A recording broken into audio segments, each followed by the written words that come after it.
আজকে বাড়িতে রান্না করা হচ্ছে ভোলা মাছের ঝাল। এই বর্ষাকালেই কিন্তু আমাদের বাড়ির চারপাশে বাজারে এই সামুদ্রিক মাছগুলো কিনতে পাওয়া যায়। সারা বছর তেমন একটা পাওয়া গেলেও বর্ষাকালে কিন্তু বেশ ভালোই সামুদ্রিক মাছ পাওয়া যায়। তো সেই মাছে বাবা আজকে নিয়ে এসেছে রুই, কাতলা আরও অনেক রকম মাছ বাজারে থাকলেও বাবা কিন্তু আজকে ভোলা মাছটাই নিয়ে এসেছে। আমার তো বেশ ভালোই লাগলো, জানো তো, বিয়ের আগেও এই ভোলা মাছটা খেতে আমি ভীষণ পছন্দ করতাম।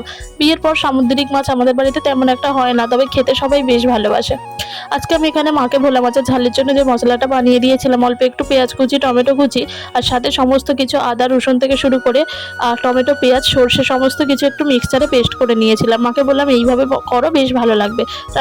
রান্নাটা কিন্তু মা মায়ের মতোই করেছে, আমি শুধু সমস্ত কিছু মাকে গুছিয়ে রেডি করে দিয়েছিলাম। ভোলা মাছগুলো একটু লাল লাল করে ভেজে নিতে হবে, যেহেতু আমাদের বাড়িতে না যে কোনো মাছ ভাজাটা আমার শ্বশুরমশাই একটু লাল লাল করে না ভাজলে একদমই খেতে চান না। আর নামানোর আগে অল্প একটু ধনেপাতা কুচি ছড়িয়ে নামিয়ে নিলেই কিন্তু এই একটা পদ দিয়ে কিন্তু এক থালা ভাত খাওয়া হয়ে যাবে।